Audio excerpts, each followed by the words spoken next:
Good morning friend. Exam गुरु YouTube channel में आपका स्वागत है। मैं प्रदीप।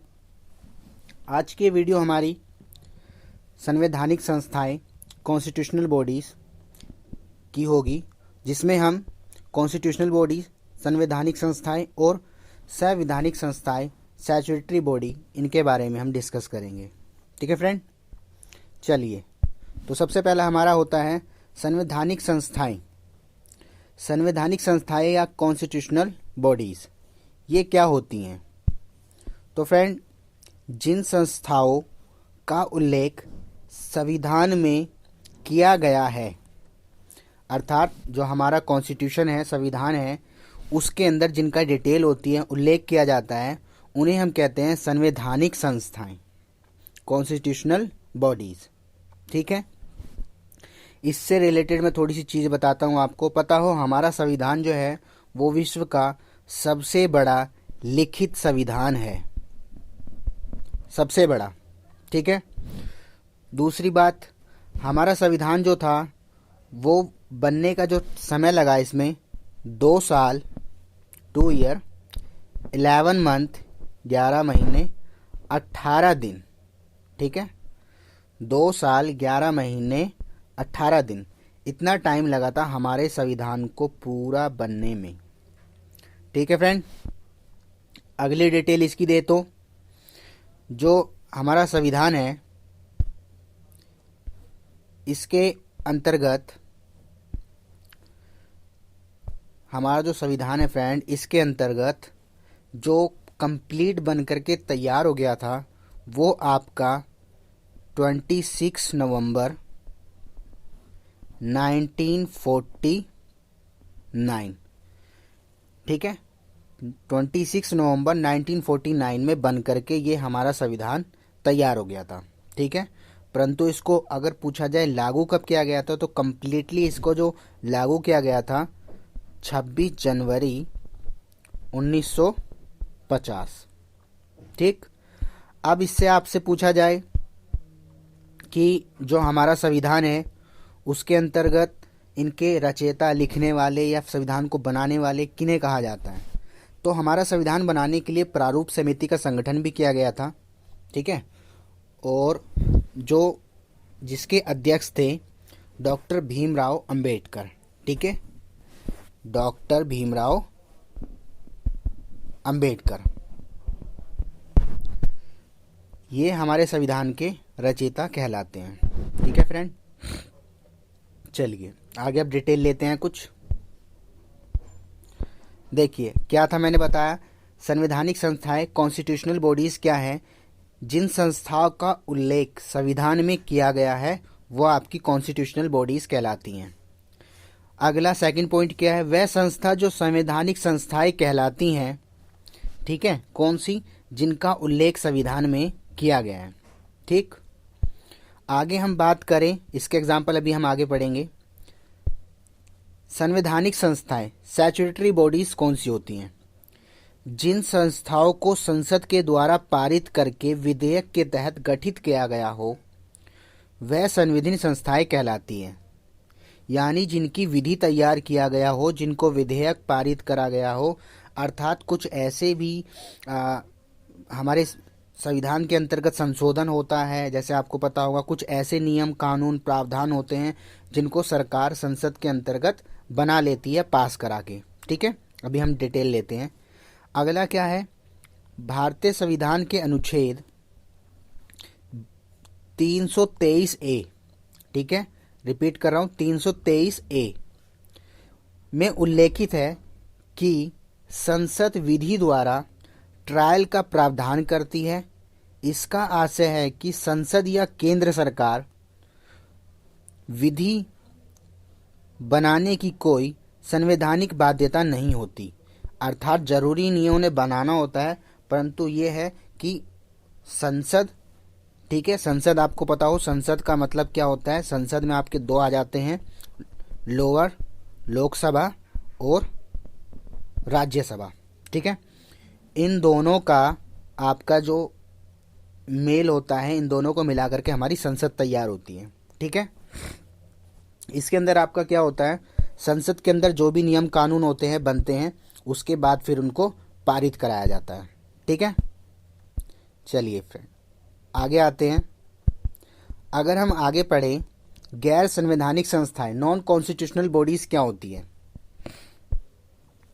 जिन संस्थाओं का संविधान में उल्लेख ना किया गया हो, अर्थात ऐसी चीजें जिसके अंदर डिटेल नहीं होती हमारे कॉन्स्टिट्यूशन में। जो हमारा कॉन्स्टिट्यूशन तैयार किया गया है, हमारा संविधान तैयार किया गया है, उसके अंदर अगर किसी प्रकार की कोई डिटेल नहीं होती, उल्लेख नहीं किया गया होता उसमें, तो उन्हें हम गैर संवैधानिक संस्थाएं या निकाय कहते हैं। ठीक है, यहाँ तक। जिनको सरकार, दूसरा पॉइंट क्या है, जिनको सरकार ने जरूरत पड़ने पर संसद में कोई बिल पास करके स्थापित किया हो। ठीक है, जब सरकार को जरूरत पड़ती है कोई ऐसी चीज की, ठीक है, तो वो उसको, क्योंकि समय के जब संविधान हमारा बना था उस समय की स्थिति अलग थी और इस समय की स्थिति 70-75 साल बाद अब अलग है। तो क्या हुआ, संविधान के अंतर्गत जो निकाय नहीं होते हैं उनमें सरकार अपनी ज़रूरत पड़ने के हिसाब से बिल पास करके उसको स्थापित कर देती है। वही आपका कहलाता है गैर संवैधानिक संस्थाएं, नॉन कॉन्स्टिट्यूशनल बॉडीज। आगे आइए, नेक्स्ट आपका दे रखा है, गैर संवैधानिक निकाय कम शक्तिशाली और कम टिकाऊ होते हैं। ये कम शक्तिशाली और कम टिकाऊ क्यों होते हैं? क्योंकि इन्हें संसद के अंतर्गत पारित कराया जाता है, परंतु जो सरकार या गवर्नमेंट उस समय पावर में होती है, जब वो उसको पास करा लेती है बिल को या उसको लागू करा देती है, और अगर वो अगली बार अगले सरकार कोई और आता है, कोई और सरकार आ जाती है, तो वो पिछली सरकार द्वारा किए गए बनाए गए कानून को, नियम को हटा सकती है। इसीलिए इसको बोला जाता है कि ये कम टिकाऊ है। ठीक है, और पावरफुल भी ज़्यादा नहीं है। इन्हें जरूरत पड़ने पर हटाया भी जा सकता है। ठीक है, जैसे मैंने अभी बताया आपको, अगली सरकार आई तो हटा सकती है, या वो सरकार भी उन्हें लगता है कि अब इसकी आवश्यकता नहीं है तो हटा देती है। उदाहरण के लिए, जैसे आपको पता होगा हमारे देश के अंदर योजना आयोग था, जिसको अब किसमें, नीति आयोग में बना दिया गया है। ठीक है, चलिए, नीति आयोग पहले थी, अब योजना आयोग में कन्वर्टेड कर दिया गया है। तो ये है, और इनका जो नीति आयोग योजना आयोग के अध्यक्ष होते हैं वो कौन होते हैं? पीएम होते हैं, प्रधानमंत्री। चलिए, अब जैसे हम पढ़ते हैं कौन सा, संवैधानिक संस्थाएं, कॉन्स्टिट्यूशनल बॉडीज के अंदर कौन कौन सी हैं। सबसे पहला कॉन्स्टिट्यूशनल बॉडीज के अंदर आता है आपका चुनाव आयोग। ठीक है, इलेक्शन कमीशन। इलेक्शन कमीशन की किस में बोला गया है? अनुच्छेद 324। इसमें इसकी डिटेल दी गई है कि कैसे इनका चुनाव होगा, या कौन ने नियुक्त करेगा, इनको शपथ कौन दिलाएगा, इन पे पावर क्या क्या होगी, कितने कार्यकाल होगा, इनकी सैलरी कितनी होगी, ये सब चीज़ें इसमें 324 में दी गई हैं। ठीक है, अभी जो चुनाव आयोग है उसके कितने मेंबर होते हैं? 3 मेंबर होते हैं। ठीक है, 3 में क्या होता है, इनकी सीरीज जो होती है, सपोज जैसे देखिए आपका ये होता है एक मैन, और इनके अंडर में होते हैं 2 लोग। ठीक है, ये मेन होते हैं और उनके अंदर में होते हैं 2, यानी कि टोटल 3 लोग होते हैं चुनाव आयोग में। ठीक है, जो आपके अभी मेन है, ठीक है, मुख्य चुनाव आयोग हैं अभी, वो हैं सुनील अरोड़ा। सुनील अरोड़ा। ठीक है, और इनमें एक अशोक है, और अभी हम डिटेल में इनका लेंगे। चलिए पढ़ते हैं डिटेल में। आ गया, अगला कौन होता है? नियंत्रक एवं महालेख परीक्षक। ये भी आपका संवैधानिक बॉडीज के अंदर आता है, कॉन्स्टिट्यूशनल बॉडीज के अंदर आते हैं। ठीक है, कंट्रोलर एंड ऑडिटर जनरल। इनकी डिटेल कहाँ मिलेगी आपकी? 148 में। 148 में इनके बारे में बताया गया है कि इनका वर्क क्या होता है और कितने कार्यकाल इनका होता है। चलिए, ठीक है फ्रेंड, अभी ये हम जो पढ़ रहे हैं सारे के सारे, ये कौन सी हमारी संवैधानिक संस्थाएं पढ़ रहे हैं। ठीक है, कॉन्स्टिट्यूशनल बॉडीज। अगला है संघ लोक सेवा आयोग। इनकी शपथ कौन दिलाता है? ठीक है, ये सब चीज़ें मैंने इसके ऊपर एक वीडियो ऑलरेडी बना रखी है, मैं इसका लिंक आपको डिस्क्रिप्शन बॉक्स में मिल जाएगा, आप वहाँ जा कर के भी उसको देख सकते हो। उसमें मैंने टोटल स्टेट और सेंट्रल लेवल के जितने भी लोग होते हैं उनको कौन के शपथ दिलाता है वो सब मैंने डिटेल दे रखी है। चलिए ठीक है फ्रेंड, तो इसका अनुच्छेद कौन से में है? 315 में। अगला हमारा जो संवैधानिक बॉडीज़ है, कॉन्स्टिट्यूशनल बॉडीज़ है, वो राज्य लोक सेवा आयोग, इनका 324 में मिलेगा। ऊपर वाला जो था आपका वो यूपीएससी था, यह आपका एसपीएससी है। ठीक है, यूपीएससी और एसपीएससी वो लोक सेवा था, ये राज्य सेवा है। चलिए नेक्स्ट, वित्त आयोग, फाइनेंशियल कमीशन, ये जो है इसकी डिटेल आपको 280 अनुच्छेद में मिलेगी। कौन सा आर्टिकल?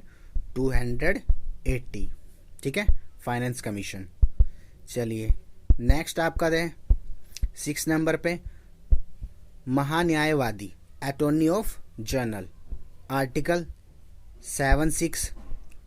ठीक है, और उसके बाद अगर अगला पढ़े हम महाविधिकता, अनुच्छेद 165, एडवोकेट ऑफ जनरल। ठीक है, एडवोकेट मतलब ये जो होता है इसको राष्ट्रपति ही मनोनीत करता है, राष्ट्रपति ही इनका कार्यकाल निर्धारित करता है।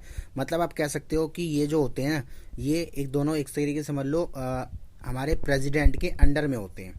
वो इनकी सैलरी डिसाइड करते हैं, इनका कार्यकाल का कितना समय होगा, नियुक्त, शपथ, हर एक चीज़ मतलब पूर्ण रूप से ये प्रेसिडेंट पे आधारित होते हैं। और ये सरकार को लीगल एडवाइज़र होते हैं, आप ये भी कह सकते हो लीगल एडवाइज़र।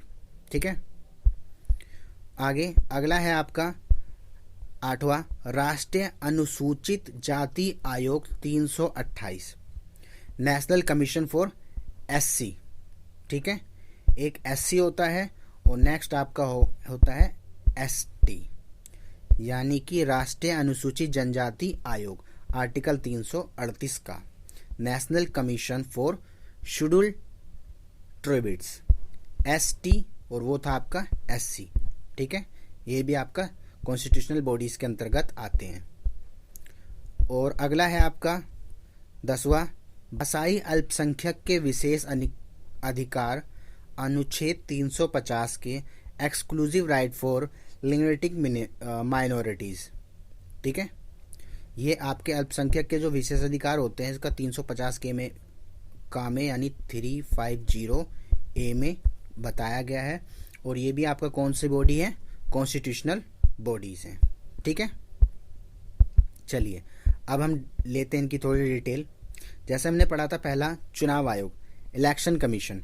इलेक्शन कमीशन क्या होता है? चुनाव आयोग एक संवैधानिक संस्थाएं हैं, कॉन्स्टिट्यूशनल बॉडीज हैं, जिसका हमारे संविधान में उल्लेख किया गया है। क्योंकि मैंने आपको पहले ही बताया था जो संवैधानिक संस्थाएं होते हैं, कॉन्स्टिट्यूशनल बॉडी होती है, उनका डिटेल उल्लेख संविधान में होता है। नॉन कॉन्स्टिट्यूशनल बॉडीज का उल्लेख संविधान में नहीं होता है। ठीक है फ्रेंड, इसका जो है संविधान का कौन से भाग में उल्लेख किया गया है? भाग 15।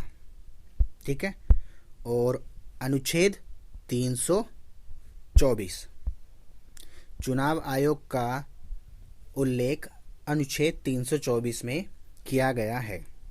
अब बात करें चुनाव आयोग की, इलेक्शन कमीशन की मुख्यालय की, तो उसका मुख्यालय कहाँ पर है?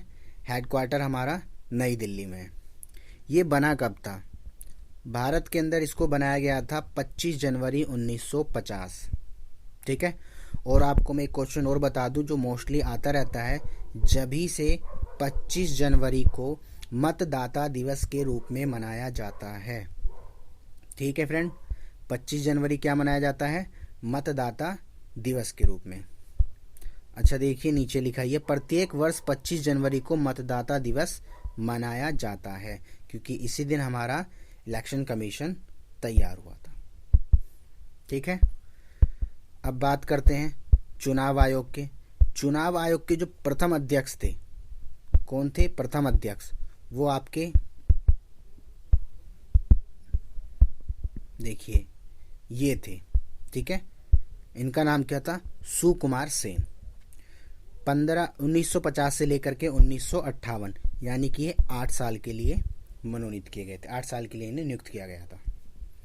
ठीक है फ्रेंड, प्रथम कौन थे? सुकुमार सेन, 1950 से 1958, 25 जनवरी 1950 से। अगर बात करें चुनाव आयोग की प्रथम महिला अध्यक्ष कौन थी, तो चुनाव आयोग में प्रथम महिला अध्यक्ष जो थी वो थी वी.एस. रमा देवी। कौन? वी.एस. रमा देवी। कब बनी थी ये? 26 नवंबर 1990 से 11 नवंबर 19। डिटेल इसमें डेट गलत हो गई है, नहीं ठीक है, हाँ, क्योंकि एक ही महीने के लिए बन पाई थी, एक महीने से कम में। ठीक है, 26 नवंबर 1990 से 11 दिसंबर 1990 तक इन्हें लगभग 15 दिन के लिए, आधे महीने के लिए, 15-16 दिन के लिए ही बनाया गया था। ठीक है फ्रेंड, कौन थी? वी.एस. रमा देवी। अब बात करें इनके सदस्य। पहले इसमें खाली 2 ही सदस्य होते थे, परंतु अब इसमें चुनाव आयोग में 3 सदस्य होते हैं। मैंने आपको बताया था अभी, एक मेन होता है और फिर इनके अंडर में 2 होते हैं। ठीक है, तो मुख्य चुनाव आयोग प्लस 2 अन्य सदस्य। मैंने आपको बताया था मुख्य चुनाव आयोग कौन है इस टाइम? सुनील अरोड़ा। ठीक है, वर्तमान में मुख्य चुनाव आयोग सुनील अरोड़ा है जो अभी तक है, और इनको कब कार्यभार संभालने को मिला गया था? 2 दिसंबर 2018 से। ठीक है, देखिए सुनील अरोड़ा जी हैं, आप इन्हें देख सकते हैं। उसके बाद अन्य जो 2 हैं वो हैं आपके अशोक लवासा और सुशील चंद्रा। ठीक है, अशोक लवासा, ये अशोक लवासा और ये सुशील चंद्रा है, और ये आपके सुनील अरोड़ा है जो कि मुख्य हैं। जब ये हटेंगे, 65 साल इनकी उम्र हो जाएगी, या 6 साल का कार्यकाल हो जाता है, 5 साल का कार्यकाल, तो इन दोनों में जो ज़्यादा वरिष्ठ होगा, ठीक है, इन दोनों में, किसमें? अशोक लवासा और सुशील चंद्रा में जो ज़्यादा वरिष्ठ होगा उनको इनकी जगह पर नियुक्त कर दिया जाएगा। ठीक है फ्रेंड, जब आपके सुनील अरोड़ा रिटायर होंगे तो इन दोनों में, अशोक लवासा और सुशील चंद्रा में जो ज़्यादा वरिष्ठ होगा उसको कार्यकाल संभालना दिया जाएगा। आगे इनकी नियुक्ति बात करें तो इनकी नियुक्ति जो होती है वो राष्ट्रपति करता है, शपथ भी इन्हें राष्ट्रपति दिलाता है। उनका कार्यकाल 6 साल का होता है या 65 साल का, जो भी वर्ष पहले हो जाए। सपोज इनकी उम्र अगर 65 वर्ष पहले हो गई है तो 6 साल की कोई वैल्यू नहीं है, और अगर 65 वर्ष नहीं है तो 6 साल को बहुत वैल्यू दी जाएगी। मैं आपको बताता हूँ एक एग्जाम्पल के थ्रू। सपोज जो सुनील अरोड़ा हैं वो 63 ईयर्स के हैं। ठीक है, उनको अब इस पे पोस्टिंग हुई है, तो अब देखिए वो कितने साल का कार्यकाल होता है उनका? 6 साल का।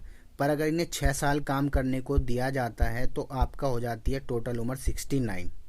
ठीक है, पर क्या बोला गया? 65 से ऊपर नहीं हो सकता है, तो इसीलिए ये 63 के हैं। 65 करने के लिए इसमें हमें 2 प्लस करना पड़ेगा, यानी कि इनका कार्यकाल सिर्फ और सिर्फ 2 साल का है। ठीक है फ्रेंड, 6 साल कंप्लीट होते हैं पहले तो 6 देखे जाएंगे, 65 कंप्लीट होते हैं तो पहले 65 देखे जाएंगे। क्लियर है? वेतन इनका सर्वोच्च न्यायालय के समान होता है। इनका काम क्या होता है? इनका प्रमुख काम होता है चुनाव करवाना। किस किस पोस्ट पर? इनका चुनाव लोकसभा का चुनाव करवाते हैं, राज्यसभा का चुनाव करवाते हैं, विधानसभा का चुनाव कराते हैं, विधानमंडल का चुनाव करवाते हैं, राष्ट्रपति का चुनाव करवाते हैं, और उपराष्ट्रपति का भी चुनाव करवाते हैं। ये सारे इनके कार्य होते हैं। ठीक है, इनका अन्य कार्य क्या है? इनका अन्य कार्य है निष्पक्ष व पारदर्शी चुनाव कराना, यानी किसी के फेवरेबल नहीं होना चाहिए कि किसी को ज़्यादा प्रेफरेंस करो या किसी को ज़्यादा महत्व देते हुए आप ऐसा चुनाव करो। ठीक है, निष्पक्ष रूप से होना चाहिए, पारदर्शी, जो सभी लोग उसको पहचान सकें। आचार संहिता लागू करना। आचार संहिता मतलब आपको जैसे पता होगा, जब चुनाव आ रहे होते हैं, इलेक्शन होता है, तो उससे कुछ दिन पहले आचार संहिता लग जाती है कि ज़्यादा जो मनी का है ज़्यादा ट्रांसफ़र नहीं कर सकते, लेन देन नहीं हो सकता, चुनाव के अंतर्गत आप लैंड वगैरह नहीं ले सकते। तो ये सब जो चीज़ें होती है कुछ दिन पहले लगा दिया जाता है आचार संहिता। ठीक है, चुनाव खर्च पर निगरानी रखना कि जो पार्टी को फंड दिया गया है तो वो उसके अंतर्गत ही, उसी फंड में, उसी जो उनको फंड मिला है कि उतना ही यूज़ कर रही है, उससे ज़्यादा यूज़ कर रही है, कितना खर्च किया जा रहा है, इन सब चीज़ों की पूरी डिटेल देखना। अगला है निर्वाचन सूची तैयार करना। निर्वाचन सूची भी तैयार करते हैं, और चुनाव चिन्ह प्रदान कराना कि चुनाव चिन्ह जो है वो वैल्यूबल है भी या नहीं। कोई ऐसा चुनाव चिन्ह तो नहीं है जो समाज उसको एक्सेप्ट ना कर सके, या कोई किसी ने रिपीट तो नहीं कर लिया कि पहले ही किसी का कोई चुनाव चिन्ह और दूसरी पार्टी भी फिर वही चुनाव चिन्ह यूज़ करे। ठीक है, तो इन सब चीज़ों का उन्हें वो ध्यान रखना पड़ता है। चलिए आगे बात करते हैं हम 61वां संविधान संशोधन। 61वां संविधान संशोधन क्या है? 1988 में 61वें संविधान संशोधन के द्वारा मतदाताओं की मतदान की आयु 21 वर्ष से घटाकर 18 वर्ष कर दी गई थी। ठीक है, 61वें संविधान संशोधन के अंतर्गत 21 से 18 वर्ष कर दी गई। 1989 में 18 वर्ष के लोग पहली बार मतदान कर सकते थे, क्योंकि 1989 से पहले जिनकी उम्र 21 साल होती थी खाली वो ही मतदान कर सकते थे। ठीक है, परंतु 1989 में इसको चेंज करके 18 पर इलेक्शन हुए थे, यानी 18 साल के बंदे भी पर्सन भी चुनाव में जा सकते थे, वोट डाल सकते थे। कुछ बदलाव: पहले चुनाव करते समय मतदाता द्वारा चुनाव पर पेटिका में मतपत्र के जरिए अपना प्रत्याशी चुना जाता था, यानी कोई पेटी होती थी, बॉक्स होती थी, ठीक है, उसके अंदर टिकट डाल दी जाती थी जिसका जो होता था, ठीक है, और फिर उसी से चलता था। लेकिन समय के साथ इसमें कुछ बदलाव आए ताकि चुनाव और पारदर्शी हो सके और निष्पक्ष हो सके। इसके लिए ईवीएम मशीन का प्रयोग किया गया। अब हम डिटेल लेंगे किसकी? ईवीएम। ठीक है, इलेक्ट्रॉनिक वोटर मशीन, इसके बारे में हम पढ़ते हैं। देखिए ईवीएम होती क्या है? ईवीएम जो होती है आपकी इलेक्ट्रॉनिक वोटिंग मशीन। ईवीएम का सबसे पहले प्रयोग या प्रशिक्षण 1982 में केरल के पेरू में 50 बूथों पर किया गया था। ठीक है, केरल में सबसे पहले इसका प्रयोग हुआ था 1982 में, पेरू में 50 बूथों पर। उसके बाद 1998 में मध्य प्रदेश के 5 विधानसभा और राजस्थान में 5 विधानसभा और दिल्ली में 6 विधानसभा में इसका प्रयोग किया गया था।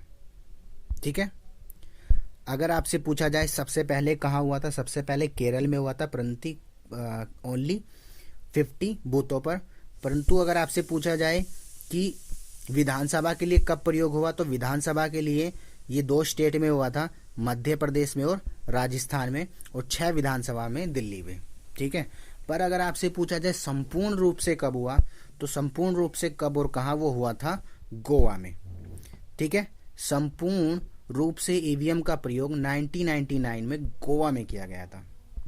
ठीक है, गोवा में संपूर्ण रूप से ईवीएम का प्रयोग किया गया था 1999 में। और पहली बार लोकसभा चुनाव में ईवीएम मशीन का प्रयोग किया गया 2004 में। ठीक है, 2004 में पहली बार लोकसभा चुनाव के लिए इसका प्रयोग किया गया था। चलिए अगला पढ़ते हैं, ईवीएम के फायदे क्या हैं? तो देखिए ईवीएम के फायदे हैं, ये कम खर्चीला होता है, मतगणना में तेजी आती है क्योंकि मशीन के द्वारा काउंटिंग होती है, एक जगह से दूसरी जगह ले जाना बहुत आसान होता है। ठीक है, उसके बाद ईवीएम मशीन के जरिए एक मत जाता है और इससे फर्जी मतों में कमी आई थी, क्योंकि जैसे पर्ची वाला था, कोई भी पर्ची डाल सकता था। ठीक है, तो अब ऐसा नहीं है, अब एक मत वोट जाती है। अब इसके अंदर और इसको वेरीफाई करने के लिए वीवीपीएटी का प्रयोग किया गया। ठीक है, ये आपका वीवीपीएटी क्या है? अगर हम इसके बारे में पढ़ें, voter verifiable paper audit trials, यानी कि ये जैसे कि आपको पता हो जब 2014 में इलेक्शन हुए थे तो उस समय बहुत से लोगों ने बोला था कि फ्रॉड हुआ है, ये हुआ है, चीटिंग हुई है वगैरह वगैरह, तो इसीलिए इसको वेरीफाई करने के लिए वीवीपीएटी मशीन का प्रयोग किया गया। अब ये मशीन का क्या काम होता है? ये मशीन जो होती है वीवीपैट, चुनाव में लाई गई एक मशीन है। चुनाव और भी ज़्यादा पारदर्शिता और निष्पक्षता से हो सके, इसके लिए इसमें क्या किया गया? एक स्लिप प्रोसेस लाया गया। स्लिप प्रोसेस मतलब जैसे वीवीपैट एक पर्ची दिखाता है, जिस पर्चे पर जिस प्रत्याशी को वोट दिया गया है उसका नाम और उसका चुनाव चिन्ह लिखकर सामने आता है। ठीक है, ये पर्ची बाहर नहीं निकलती, ऑटोमेटिक ही होती है, उस मशीन में होती है। कुछ समय के लिए आपको शो होती है कि आपकी पर्ची ये आई है, क्या कि आपने किसको वोट दिया और उसका चुनाव चिन्ह क्या है, कि उसमें आपको वही वेरीफाई हो जाता है कि हाँ आपने, सपोज आपने अगर किसी भी एक पे बटन दबाया है तो वो उस प्रत्याशी का नाम और उसका चुनाव चिन्ह आपको वहीं क्लियर हो जाता है। ठीक है फ्रेंड, आगे आते हैं। अगला है जिससे मतदाता पूरी तरह से संतुष्ट हो जाता है। ठीक है, वेरीफाई बिल्कुल कंफर्म हो जाता है, सेटिस्फाई हो जाता है। 2013 में नागालैंड में उपचुनाव में इसका प्रयोग किया गया था। सर्वप्रथम लोकसभा चुनाव में इसका प्रयोग 2014 में 253 सीटों में से सिर्फ 8 सीटों में इसका इस्तेमाल किया गया था। ठीक है, 253 लोकसभा की सीटें होती है परंतु इसमें सिर्फ 8 में ही प्रयोग किया गया था। कहाँ? रायपुर, पटना साहिब, चेन्नई सेंट्रल, मिजोरम, गांधीनगर, लखनऊ, बेंगलुरु और जयपुर, इन 8 जगहों पे इसका प्रयोग किया गया था। ठीक है, चलिए आगे। 2019 में इसका प्रयोग बूथ पर ईवीएम के साथ किया गया। 2019 में मैंने जैसा आपको बताया था अभी जब वोट हुए थे तो उसमें इसका प्रयोग किया गया था। ठीक है, अब उसके बाद करते हैं हम नोटा। ऑप्शन जो था आपको पता होगा उसमें कैंडिडेट के जो नाम होते हैं सबके होते हैं, पर कुछ विवाद हुआ था कि कुछ लोग ऐसे हैं जो किसी भी पार्टी को नहीं चुनना चाहते कि उनके अकॉर्डिंग कोई भी पार्टी जो है वो समाज के लिए काम नहीं करती। ठीक है, ऐसा कुछ लोगों की सोच थी, तो इसीलिए नन ऑफ अबोव यानी नोटा, इसमें से कोई नहीं का भी एक ऑप्शन दिया गया था। चुनाव आयोग द्वारा 2009 में सुप्रीम कोर्ट की सिफारिश की गई थी कि नोटा का ऑप्शन प्रत्याशियों के बीच लाने की होना चाहिए। ठीक है, नोटा का प्रयोग जब किसी मतदाता को खड़े हुए प्रत्याशी में से कोई भी प्रत्याशी पसंद ना हो तो ऐसे में